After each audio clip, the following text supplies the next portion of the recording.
Anong mensahe ang kailangan marinig ng mga Virgo sa buong taon na to? Pwedeng nangyayari na itong magiging reading o mangyayari pa lang. Kung hindi man para sa inyo itong magiging reading, di baka para sa someone na malapit sa inyo o kakilala nyo mismo. Baka may lumabas na gender mamaya, gawin nyo na lang energy. Masculine at feminine energy. Pwede rin naman na wag nyo nang pansinin ang gender. Hindi ko masasabi kung anong magiging reading. Kung positive ba o negative. Depende sa kung anong mapipick up kong energy. Walang masama kung papanoorin ang sun, moon at rising sign. Kasi baka alinman sa mga yan ay mag-resonate na sa sitwasyon nyo. So, ang bida natin ay babae. Pwede rin namang lalaki kung introvert. Pero yung bida natin ay itong mga description, okay? Kunin nyo lang yung description na sa tingin nyo fit sa sitwasyon nyo o sa kakilala nyo. Kasi kung hindi to para sa inyo, tong reading, di baka para sa person nyo o kakilala nyo. Yung bida, okay? Kasi dinidescribe ko yung bida para makilala nyo. Kung kayo ba yun, yung bida, person nyo o kakilala nyo. So, again, ang bida natin ay babae. Pwede rin namang lalaki kung introvert.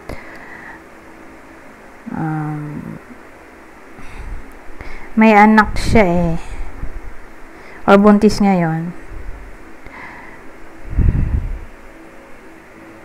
Mayaman.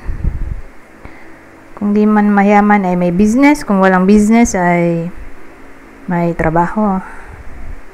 Pwede rin senior yung bida.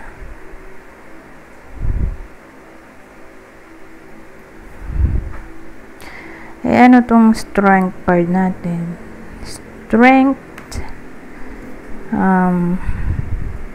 Nine of Swords, the Devil, at the Empress. So, ito yung bida natin.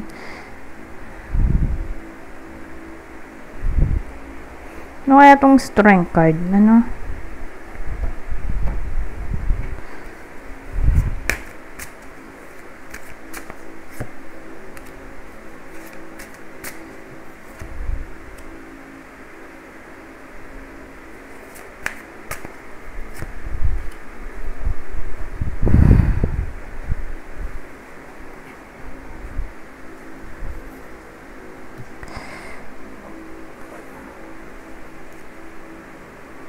So, yung strength card clarify ng Two of Cups, King of Wands,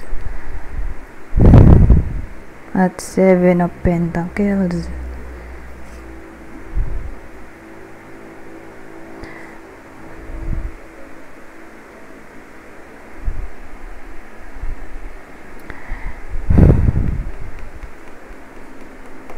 Well, ang dating sa akin, may bago siyang na-meet. Sa taon na to, whether nangyayari na to o mangyayari pa lang. Pero may na-meet siya. Okay? Ngayon, yung na-meet niya, type niya. Okay? Yung type niya, type din siya. Ang problema kasi ay in a relationship na yung bida natin. Ay, tingnan nga natin kung in a relationship ba to. Kasi meron din may anak na single, di ba? Yung Empress, clarify natin to bago ko magtuloy dito. Ano ba to? Single mom. Ito na lang para mabilis. Ito, yes or no. Single mom ba tong bida natin? Single parent?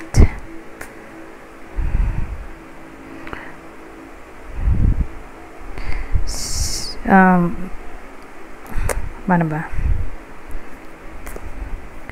Kasi maraming meaning May anak ba to? Doon muna tayo sa may anak. Wala. Walang anak. Itong bida natin.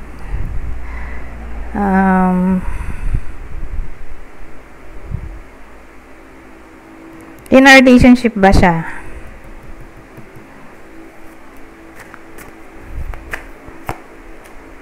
Maybe. Ano ba yan? So, dahil 50-50 tayo, ulitin natin. Oo kaya pala maybe. Parang siya mismo, hindi niya alam kung in a relationship pa ba siya o hindi na.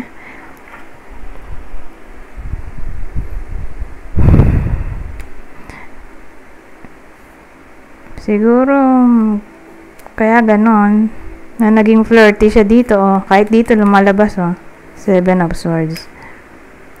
Parang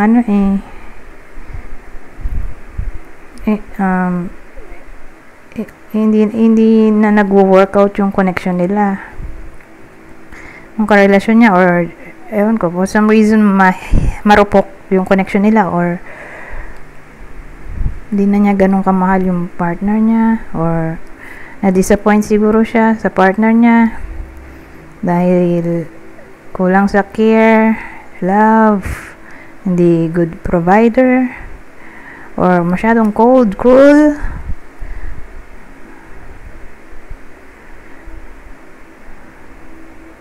Yung partner, kaya hindi niya naiwasan dito na ma-fall sa iba. Meron kasi tayong King of Wands para bang may lumalandi sa kanya. So, whether nangyayari na to, mangyayari pa lang. Pero again, may darating sa buhay niya. Type rin siya. Kaya lang nga, in a relationship na siya or kasal ba to.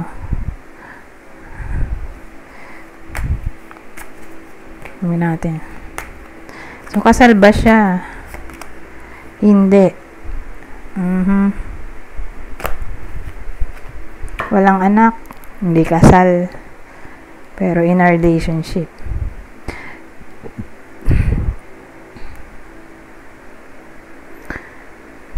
So, doon na papasok tong 7 of ano ba to? 7 of Pentacles na para bang feeling niya hindi siya masaya sa tinakbo ng hard work niya or investment or tinakbo ng connection niya dun sa karelasyon niya, na parang feeling niya na sayang yung panahon sa maling tao. Kaya yun, di niya naiwasan mag-entertain dito or ma-fall sa iba.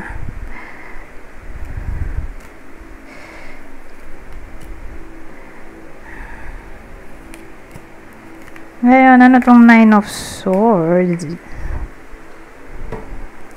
Tas the Devil,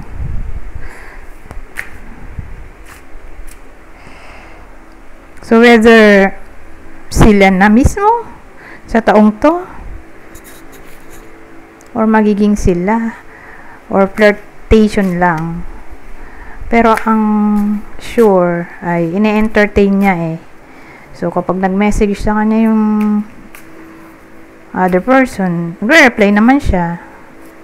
So, pag ganun, diba, kung loyal ka sa partner mo, hindi mo i-entertain ang iba aside sa partner mo. Pero dito yung babae, na-entertain niya pa Nagre-reply siya, sinasagot niya yung tawag nung lalaki or nung someone else. So, ano tong 9 of Swords?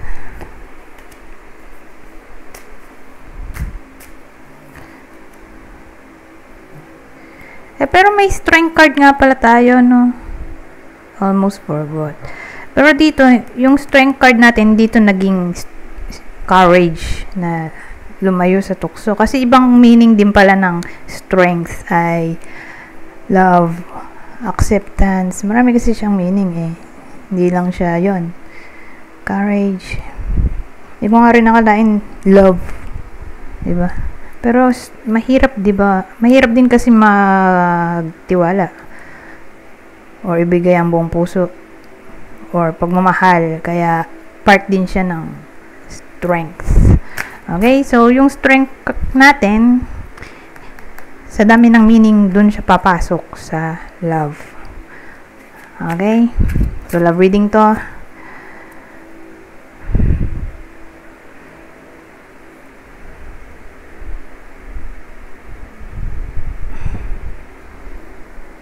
So, So, ano nga bang meaning ng Nine of Swords natin? So, yung Nine of Swords, kinlarify ng Four of Wands. Ay, ito muna. The World, Four of Wands. At Page of Pentacles. Ano to?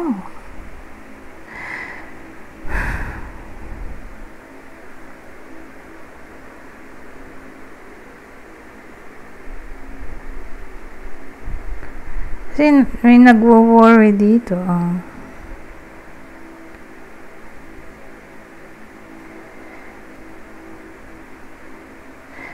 Kasi parang ano to energy pa rin nung bida natin. Kasi Page of Pentacles to babae yan.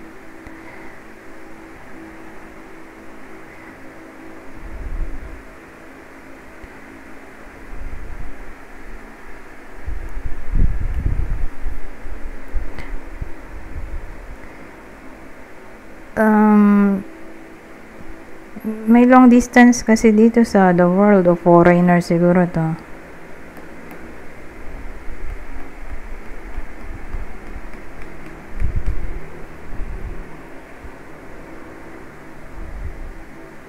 Masaya siya dun sa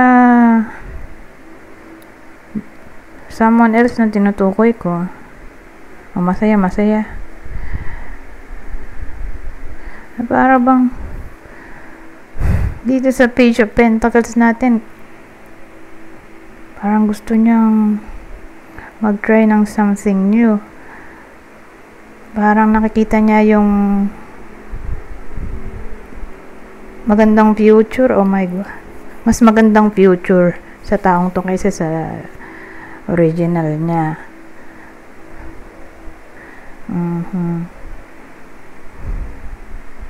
Naloka din ako.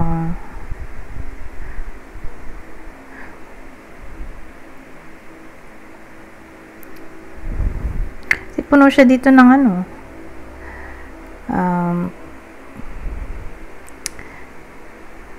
interest. Nagiging curious siya doon sa someone else na tinutukoy ko.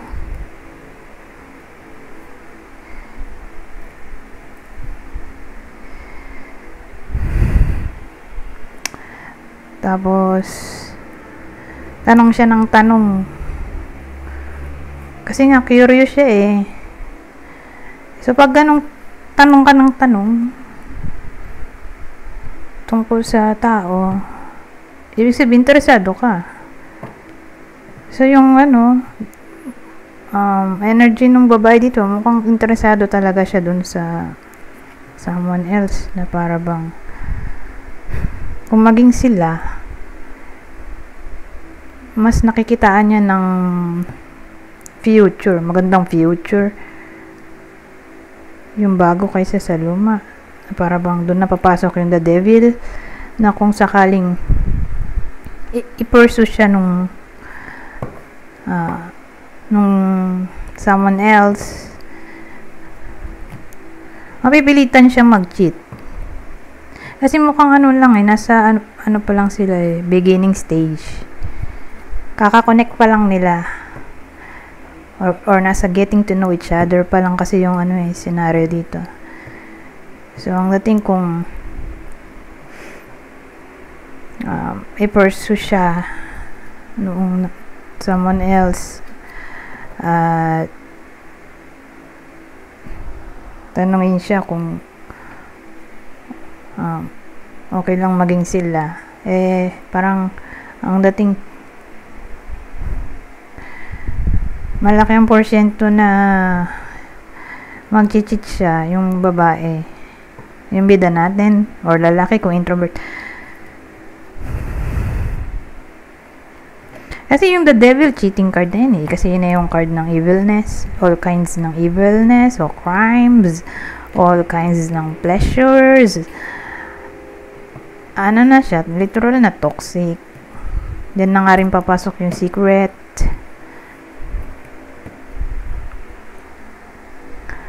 Obsession, possessiveness, overindulgence, maraming meaning. Pero ang pinaka-sure, siya yung card ng toxicity.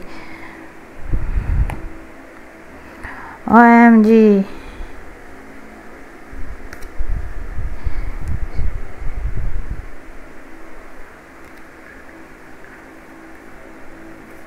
So, ganun yung scenario dito sa buong taon.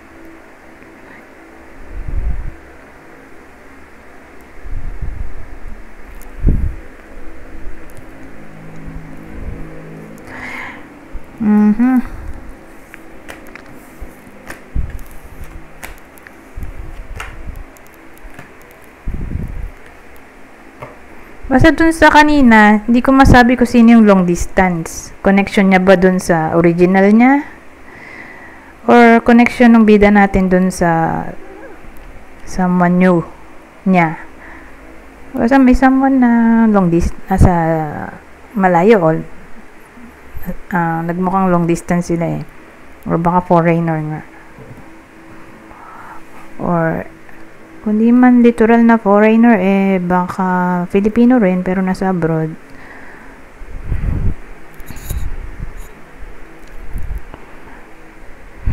Anyways, since love reading to, lalagay tayo ng clue. Ito yung possible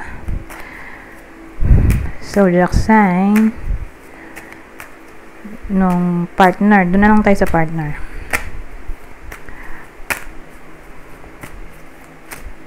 Nung bida natin. Partner, ha?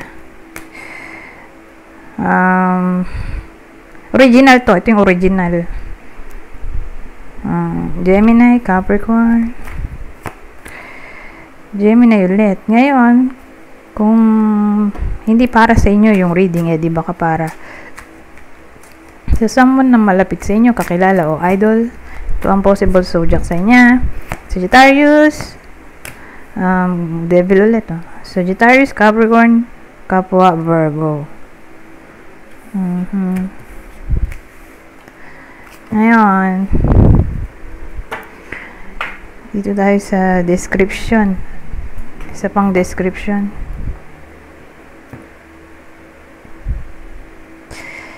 Same instruction. Kung hindi man para sa inyo yung clue na lalabas mamaya, di baka para sa person nyo, kakilala o idol, kunin nyo lang yung clue na sa tingin nyo ay fit sa sitwasyon nyo. So, may someone na may kibuhok. Dito may tao naman na maskulado.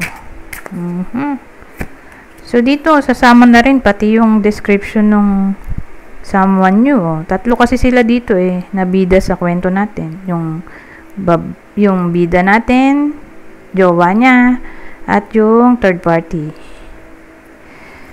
So, short hair, muscular body, and a white American. Oh, kaya pala long distance o foreigner. Baka nga American. White American. Kasi may black Ito white.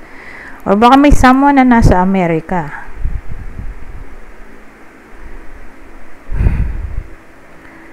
Or may someone na foreigner. Kung di man nasa Amerika, di overall na. Foreigner, or may someone na maputi. White So, kung di foreigner, di may someone na maputi.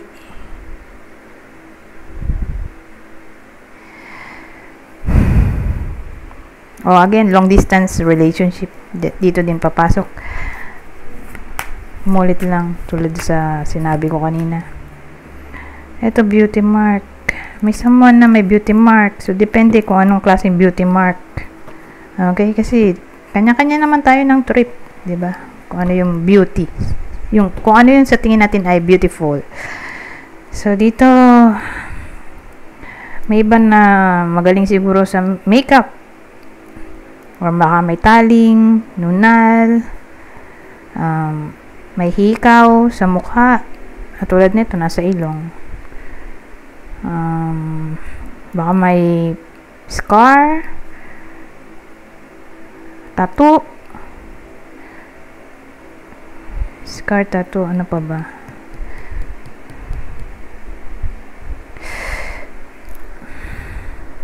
Basta may marka na siya lang ang meron. Kakaiba. Okay, may something na kakaiba sa isa sa mga bida.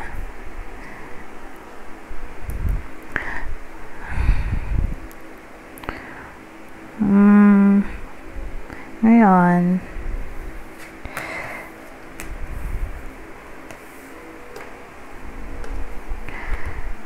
punta naman tayo dito.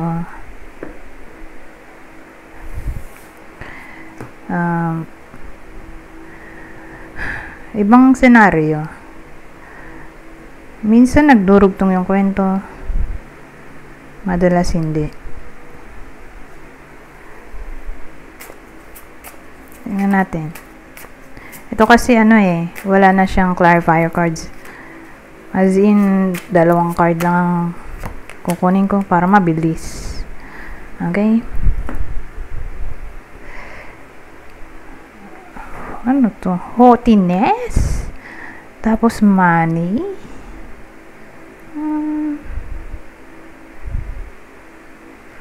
Ang weird ng combination.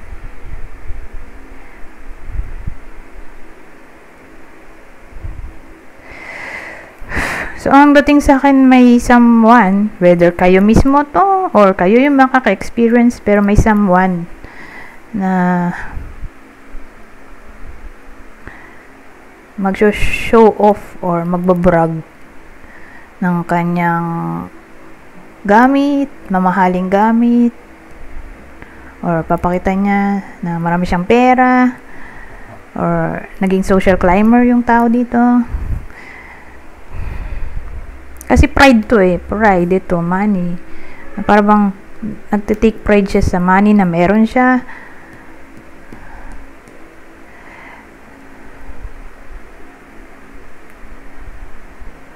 Ngayon, ibang case, pwede rin tong may chance yung iba sa inyo na bigla ang magkapera. So, paano nangyari yun? Through magic? Siguro may iba sa inyo na magmamanifest ng money through spells, rituals, crystals, o basta ganyan ang dating. So, sa pamamagitan nun, magkakapera sila. Okay?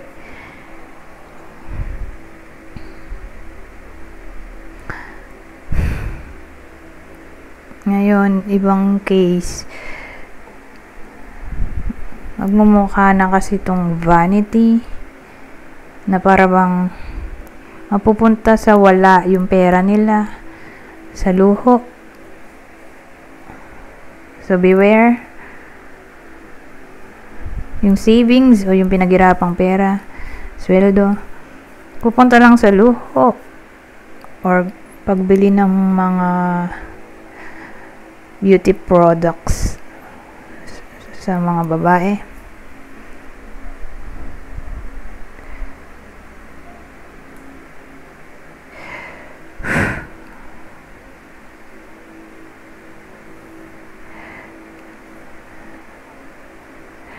May iba naman sa inyo na para bang pupunta ng ibang bansa para lang ma-meet yung kanilang ka-chat online, whether kayo mismo yung pupunta sa ibang bansa para ma-meet yung ka-chat online o baka sila yung pupunta sa Philippines para ma-meet nung iba sa inyo na para bang ibabrag nila yun sa social media na yun nga, yung may foreigner silang jowa, ganyan, nagkita sila for the first time, so ilalagay nila sa social media as tawag dito, memory ng araw na nagkita sila.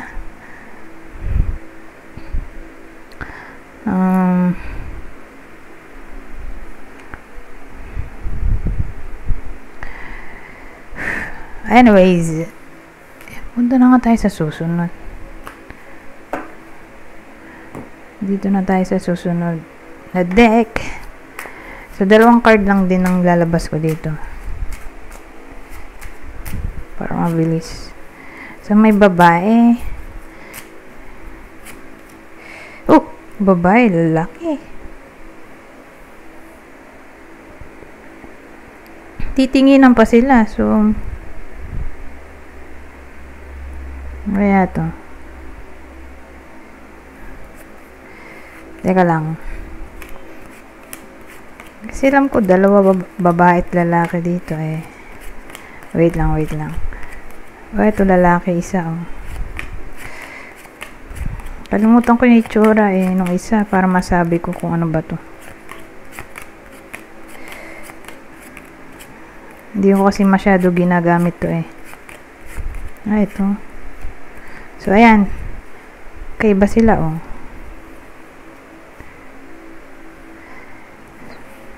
So, sila yung mag-partner talaga ito. Kasi ito yung mag-partner din. So, sa case na to, ito mayaman talaga itong mga to. Oh. So, may iba sa inyo na, ito middle class. Mga middle class to high class. So, hindi middle class to high class yung bida natin. Nasa lower class. Na, sabihin natin may chance na ma-fall in love sa isa't isa. Applicable lang to sa single.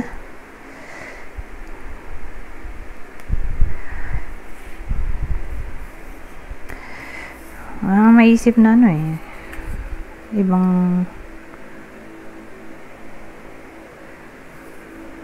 description dito oh.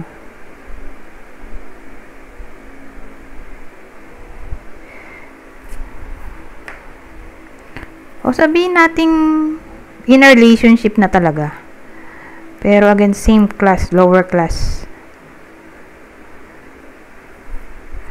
Hindi middle class to high class. So, paano ba masasabi kung high class? Mga 60. Sabihin natin 60k pataas ang salary monthly.